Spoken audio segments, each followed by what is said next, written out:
धर्मशाला व्यापार मंडल ने spring carnival पर जताई आपत्ति।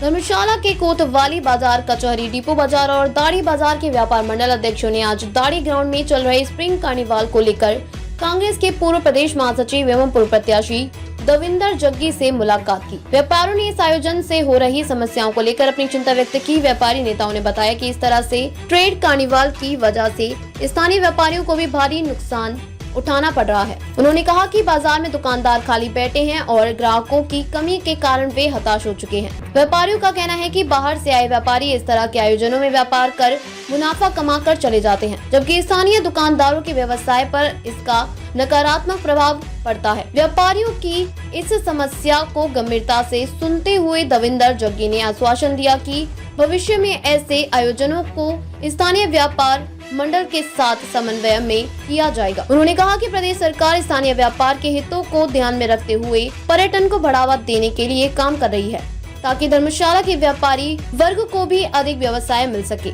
इस बैठक के अंत में व्यापार मंडल के अध्यक्षों ने प्रशासन को चेतावनी दी कि भविष्य में धर्मशाला में होने वाले किसी भी ट्रेड कार्निवाल की पूर्व जानकारी और सहमति व्यापारियों को दी जाए, अन्यथा वे इस मुद्दे पर कड़ा कदम उठाने के लिए बाध्य होंगे।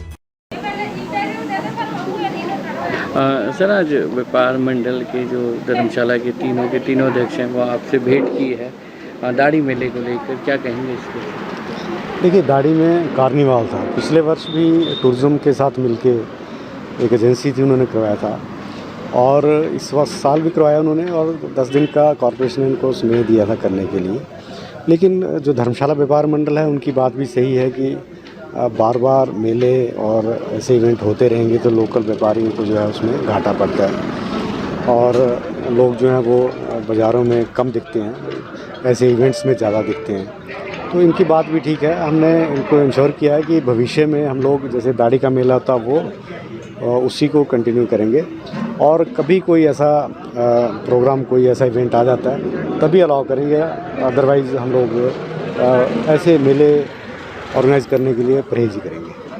अगर सर बात की जाए तो प्रदेश सरकार के कामों को लेकर जो है विपक्ष कहीं ना कहीं जो है निशाना साधता है। पीछे चंद्र कुमार की बात कहें तो उन्होंने संगठन मजबूत करने को लेकर दिल्ली की हार के बाद ये बात कही है, तो क्या कहेंगे इसको? देखिए, विपक्ष को चाहिए कि विपक्ष की भूमिका ढंग से निभाए। ये चंद्र कुमार जी ने क्या कहा, कभी समोसे कभी मुर्गा, इस पे राजनीति करना और मुद्दों से हटके बात करना ये विपक्ष का काम नहीं है।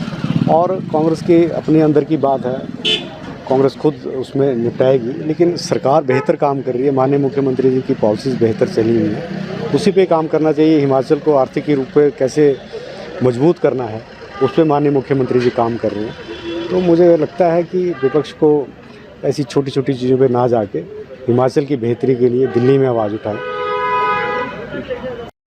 देखिए, आपको पता ही है कि व्यापारी वर्ग वैसे भी ऑनलाइन की मार जो इस टाइम बड़ी झेल रहा है और कुछ लोग जो बिज़नेस जिनको समझ नहीं है और वो ऐसे ट्रेड फेयर्स जो हैं अपने फ़ायदे के लिए जो लगाते हैं और ये ट्रेड फेयर लगने से जो बिज़नेस को, जो लोकल व्यापारी है जिनको जो नुकसान जो उनको हो रहा है उसकी वो कल्पना भी नहीं कर सकते हैं। वो आप बाज़ार में जाके देखिए कितना सूनापन जो है वो बाज़ार में पड़ा हुआ है। व्यापारी वर्ग इस टाइम बहुत परेशान है, खर्चे निकालना मुश्किल हो गए हैं, घर चलाना मुश्किल हो गए हैं और जो छोटा व्यापारी है वो तो बिल्कुल ही ख़त्म होने की कगार पे इस टाइम खड़ा है।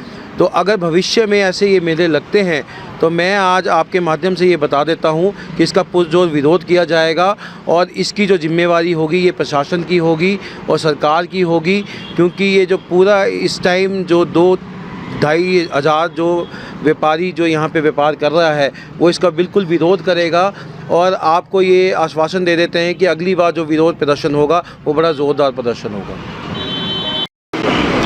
सर, आज दविंदर जग्गी से मुलाकात की है आपने, स्प्रिंग कार्निवल को लेकर जो है आपने पहले भी मांग रखी थी, आज भी आप मिले हैं, क्या कहेंगे इस मामले में? आपको पता है पिछली बार भी हमने एक प्रेस कॉन्फ्रेंस की थी, उसमें हमने जो दाढ़ी ग्राउंड में जो कार्निवल लग रहा है उसका विरोध किया था। हमें नहीं पता था कि उसके बाद अभी तो हमें लोगों से पता लग रहा है कि दिव्य हिमाचल को भी उसके बाद 10 दिनों के लिए परमिशन दे दी गई है। तो अभी हम उसी संदर्भ में अभी हम जग्गी भाई से मिलने आए थे, तो जग्गी भाई ने हमें ये आश्वस्त किया हुआ है कि जो परमिशन पहले दे दी गई हैं वो तो वापस नहीं ले सकते, लेकिन आगे भविष्य में वो किसी को परमिशन देंगे। और ये स्पेशली कोई दाढ़ी ग्राउंड की बात नहीं है, इसके साथ जो पुलिस ग्राउंड है या एडजॉइनिंग जहाँ भी हैं वहाँ पर कोई भी बाहर से व्यापारी नहीं आएंगे यहाँ पर, दाढ़ी होते कहीं भी हो। ये भी बात जो है उस पर आप क्या कहेंगे? आपको पता है ये तो दाढ़ी मेला तो एक मेरे ख्याल से कोई 30 से 35-40 सालों से दाढ़ी का मेला हो रहा है। दाढ़ी मेले का तो हम विरोध नहीं कर रहे, क्योंकि ये तो हमारा बड़ा पुराना मेला है, लेकिन इसके बाद जो ट्रेड फेयर लगते हैं ये या जो कार्निवल लगते हैं वो टोटल बिजनेस के लिए लगते हैं, वो कोई कल्चर प्रोग्राम है किसी और चीज़ के लिए नहीं है, वो टोटल बिजनेस के लिए। हम उनका विरोध कर रहे हैं। कई बार आपने जी हाँ, हमारे कार्निवल की आड़ में जो ट्रेड हो रहा है हम उसका विरोध कर रहे हैं। कार्निवल से हमें कोई एतराज़ नहीं है। कार्निवल कल्चरल नाइट्स हैं, वो हमारे समाज में चलो लोगों की एंटरटेनमेंट के लिए हो रहा है, हमें उसका कोई विरोध नहीं कर रहे। बट उसकी आड़ में जो ट्रेड हो रहा है, जो लगातार 15-15, 20-20 दिन तक ये ट्रेड चलता रहता है, हम उसका विरोध कर रहे हैं। हमारी मांग ये है कि जो अगर आपने कुछ ऐसा कल्चरल फेस्टिवल करवाना है तो कम से कम जो हमारे लोकल व्यापारी हैं उनको कॉन्फिडेंस में लेके उनके साथ मिलकर कराएं, ताकि जो हमारे लोकल व्यापारी हैं वो भी उसमें पार्टिसिपेट कर सकें। अब होता क्या है कि हमें कोई जानकारी नहीं होती, जब पूरे ग्राउंड में टेंट लग जाते हैं तो तब हमें जानकारी मिलती है कि कोई बाहर से ट्रेड फेयर करने आ रहा है। अब इसमें 100% व्यापारी जो हैं बाहर के हैं, लोकल व्यापारी एक भी नहीं है। तो हमारी सिर्फ यही मांग है कि या तो अगर आपने कार्निवल ऐसे करवाने हैं तो कम से कम लोकल व्यापारियों को उसमें पार्टिसिपेट करने का मौका दिया जाए। अब वहाँ बाहर से लोग आते हैं, वो ऐसा घटिया क्वालिटी के प्रोडक्ट्स बेच जाते हैं। अब कस्टमर के लिए भी नुकसानदायक है, जो हमारे व्यापार के लिए तो है ही है, बट जो कस्टमर जो सामान खरीद रहे हैं उनके लिए भी नुकसानदायक, क्योंकि उसके बाद ना उसकी कोई गारंटी है, ना किसी दुकान में जाके वो उसको क्लेम कर सकता है कि चीज़ ख़राब निकली। वो तो बेच के चले जाएंगे। कस्टमर अपना पैसा भी बर्बाद कर रहा है, समय भी बर्बाद कर रहा है, और साथ में हमारे व्यापार का भी नुकसान हो रहा है।